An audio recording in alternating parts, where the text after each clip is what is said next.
So I woke up this morning to news that Kevin O'Leary is coming out strongly in favor of supply management. He joins other conservative leadership candidates in supporting supply management, citing that it's going to cost taxpayers billions, $30 billion to break supply management. Meanwhile, we have Maxime Bernier, Mad Max, who says, let's break supply management because it's costing Canadian consumers. We need to get rid of it. And so who's right here? Should we keep supply management or should we get rid of it? Well, first of all, let's look at what supply management is. Supply management is a license given to certain producers or business owners to access the market. And so they pay the government a sum of money, and in return, they get access to the market that no one else gets. And so in the case of dairy farmers, they buy these quotas for the very expensive price of $25,000 to $43,000 per cow. So that means that a normal dairy operation with, say, 70 head of cattle costs about $3 million just to access the dairy market. Now, this doesn't include all the other startup costs of a dairy operation, buying the cows, having the land, having the barns and the distribution facilities.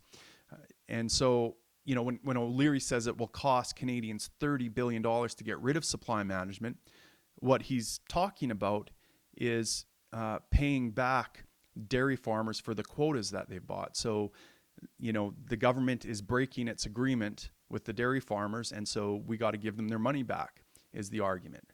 And of course, who pays for government activity? Well, it's the taxpayers. So the taxpayers have to pay the dairy farmers to get out of this, and it's going to cost them $30 billion. Very expensive sum, and this seems like an unreasonable amount for taxpayers to have to burden them with. And so, but no one is talking about what it's costing to maintain supply management in Canada. So how much does it cost Canadians to maintain supply management? Well, obviously, it costs them at least $30 billion. How do we know this? Because dairy farmers wouldn't buy these quotas if they couldn't get their money back from consumers, obviously.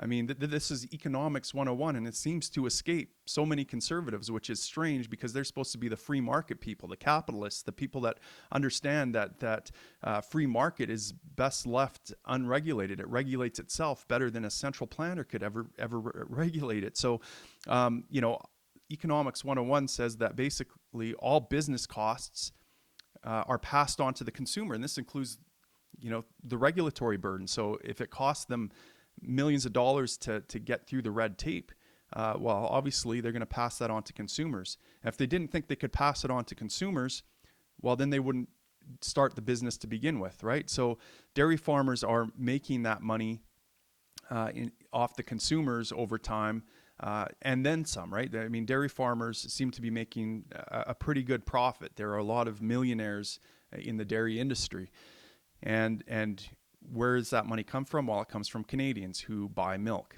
And in fact, it targets the most vulnerable Canadians the most, right? So we know that the poorest 20% of Canadians pay about 2.3% of their income goes to support supply management. So they're sharing the biggest cost burden compared to, say, the richest 20% of Canadians who only 0.47% of their income goes to bearing the cost of supply management.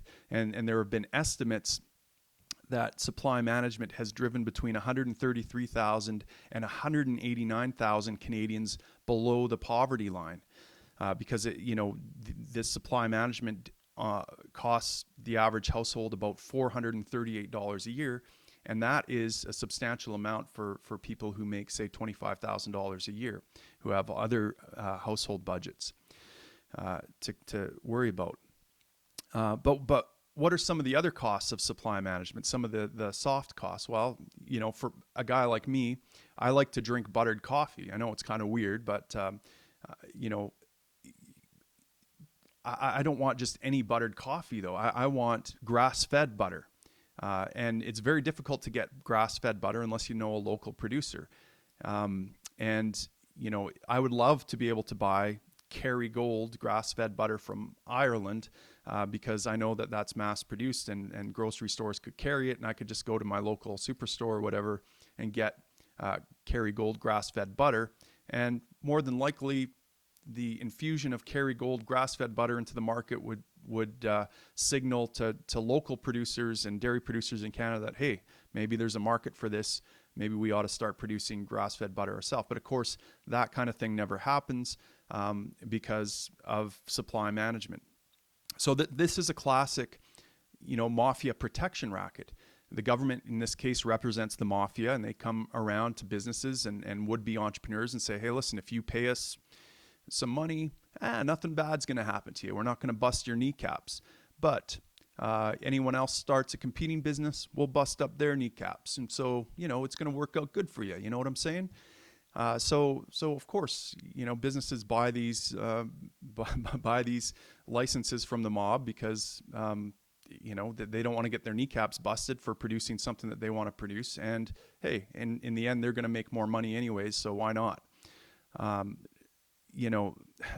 This isn't just endemic to the dairy industry. We see this now in the taxi industry. So taxi drivers buy medallions and licenses to operate a cab in a municipality or a city.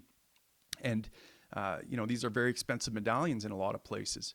And now here comes upstart Uber, where anyone with a car can sell and contract with a customer to provide service. Of course, they can undercut taxi cab drivers because taxi cab drivers have to not only pay for the cost of their business, but they also have to pay for this medallion and this license to operate, the shakedown money to the local mob.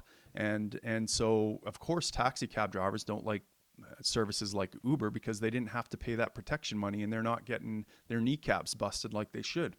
And so this is a problem faced everywhere, right? And so essentially, I love Uber. I think it's a great service, and we're essentially being deprived of services like Uber anywhere that supply management exists. So how can we solve this? Obviously this is costing Canadians already more than $30 billion. So one way would be just to break the agreement and say, screw you, dairy farmers. But I favor, paying back the dairy farmers. They entered a good faith agreement. It's not their fault that the game is rigged this way. They didn't make it that way. It's the government that made it that way. And so, I feel sympathy for dairy farmers who have bought these licenses and these quotas. But one way to solve this problem, and the easiest way, would be simply to do, I think, what Mad Max is already proposing, which is sell the CBC. Selling the CBC would save taxpayers $1 billion a year, and you'd probably make about $30 billion selling the CBC. You simply pay that money to the dairy farmers, case closed. So Maxime Bernier is absolutely right here. It's embarrassing that other conservatives don't understand basic economics. They've proven this again and again. They're simply liberal. They have the same economic understanding, it seems, as liberals. Keynesian economics, protectionism. We're seeing the same thing.